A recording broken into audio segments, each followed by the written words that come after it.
Gracious Lord, take my hand, lead me on, let me stand. I am tired, I am weak. Okay, how you doing? Hi. Why did you come to FPA Foundation today? Oh, I came because I was notified by my agency that they were closing my home, and I was really shocked. I really didn't know they was closing. It was that I went to the agency a couple of weeks ago to meet a team to be entered to my home. But when her workers showed me, said, I can't put a child in your home because home finding said something's going on. So when I called them, they told me they were closing my home. So I asked them, for what reason.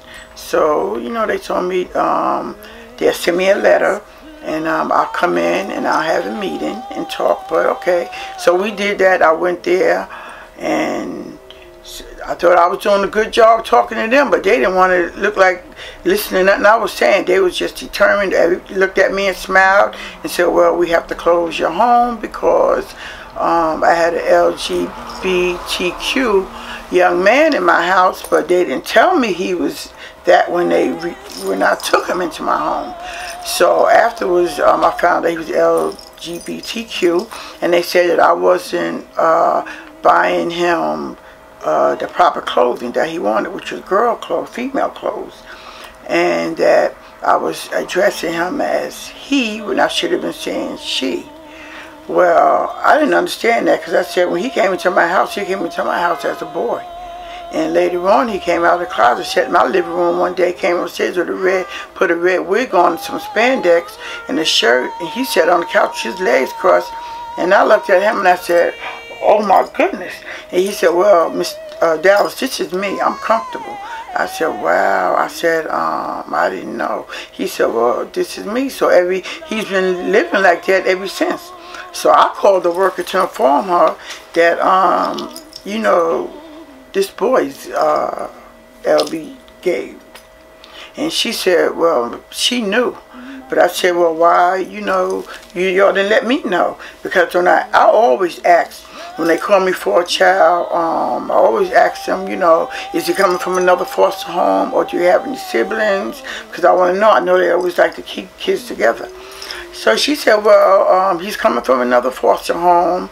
I said, well, what's the problem? Why is he leaving? She said, because he doesn't get along with the foster mom, and that he has a problem with the foster mom's son. But she never really went into details. So I was really sadly hurt when I found out they wanted to close my home, because those allegations are not true. Because every month I have to give him his allowance, his money, and teenagers don't want you to buy anything for them. I even wanted to buy him clothes because the stuff that he was wearing, it wasn't clean. So I wanted to buy him some stuff, but they said, no, you can't. You can't withhold his money to buy anything. Just, give him his allowance. So I would give it to him.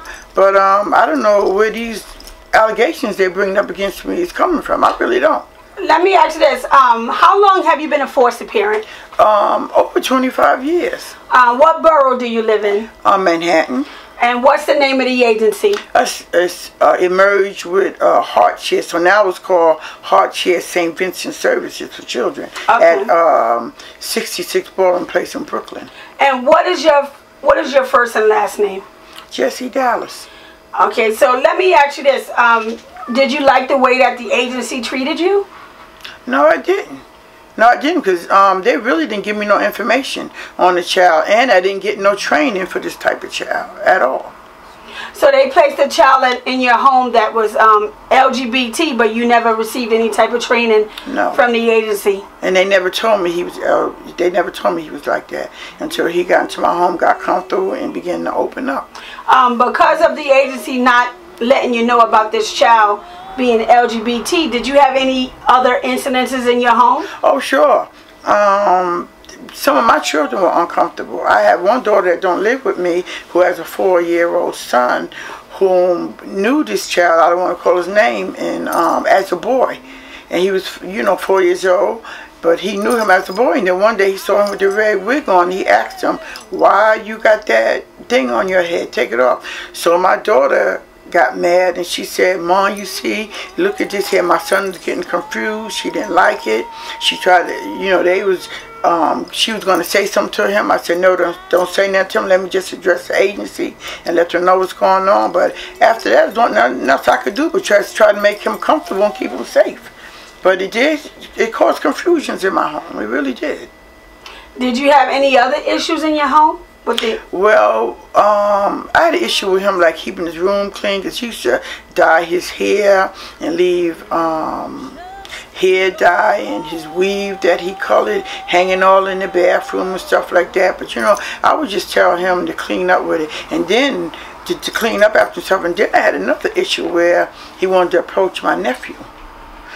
And because when he came in the home, I didn't know that he was gay, so I put him in the room with my nephew. And later on, a couple of months after, my nephew came to me and said, "Auntie, I have something to talk to you about." I said, "What?" And he said, "I got kind of scared." So what is it? He said, "Well, it's pertaining to, the child that I accepted in my home." So he told me that he wanted to suck his penis, sorry to say. And I said, "Oh my goodness." I said, "What?" And so when he told me that, I confronted the teen, and he did admit it. I talked to both of them. He apologized to my nephew. And then I went to the agency. I called them and I spoke to the director, and I told her what my nephew told me, and it seemed like she just swept it under the rug, because she told me, well, she the one who said, "Well, just talk to them and let them know how you feel about this and not allowed." So that's what I did. But they never really went further. To me, they should have went further into some type of a process with that, because to me that was serious. So after that, I just gave him his own room. But I really felt some kind of way. It was just bad. That I really felt like I really didn't get no support. No support at all. Does your agency have an advocate? I never was involved if they did have one. Or association? I think they got a foster parent association. Are you involved with that? No, I'm not. Okay. So you feel as if the agency, St. Vincent and Heartshare, did not support you as a foster parent for 25 years. How many children have you fostered over the years? Oh, over 30 children. And I also went to, he had a B2H worker. I also went to the B2H worker and informed her about it. But it was like hush-hush. Like, nobody did nothing. So what message would you like to share with the Commissioner, Gladys Carry-On, the public advocate, about your experience being a foster parent? What message would you like to share about them, about how you were treated? Well, I would like, they need to know that they really need to educate foster parents more, and they need to, when they call you to take a child in your home and you ask for information on that child, they need to give you that information, but they don't. They tell you the child is just coming from another home, but they really don't give you information on that child's background.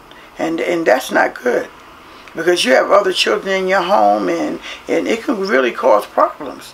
Really cause problems. Do you think it's right for the agency to close your home and put a do not recommend? Oh, no, not at all. Because they was telling me I can go to another agency, and then after that, the youth had called me and he wanted to come to my house and get some clothes. So it's something that he left there. So I told him I had death in my family. Don't come right now. I said, but I'll get back in touch with you. But he hung up on me. So now I tried to call him back. He didn't answer. So I texted him and was telling him that, it was nice working with you and stuff. But, you just can't come back. to my house to get anything unless I'm home. And I just feel that they just didn't help me with this situation at all. Do you think that foster parents need a foster parent bill of rights? Of course, yes, because that's how I felt too. I said, my goodness, we do have rights. We should have rights. And seemed like they just said they closed my home and didn't want to hear anything I had to say. I even had messages printed out, things I wanted to show them, and they just looked at me and said they just gonna close my home and give me a DNR, do not recommend. I mean, I've been a foster parent for a long time, even adopted children, and I never had a problem until I had this child into my home. And if they would have gave me more awareness on this child, I don't think I would have went through all of this here. What message would you like to share with other foster parents? If they call you to take a child, to try to get background information and make sure they give you the proper training. Because I didn't even get the training for LGBTQ children. I didn't even get the training. They offered the training. I missed one of the trainings. The supervisor was supposed to give it to me one-on-one. She never gave it to me. She said it wasn't being offered. But after I get the letter of closing to close my home, then they want to send me information on training. Okay. Well, thank you for your time.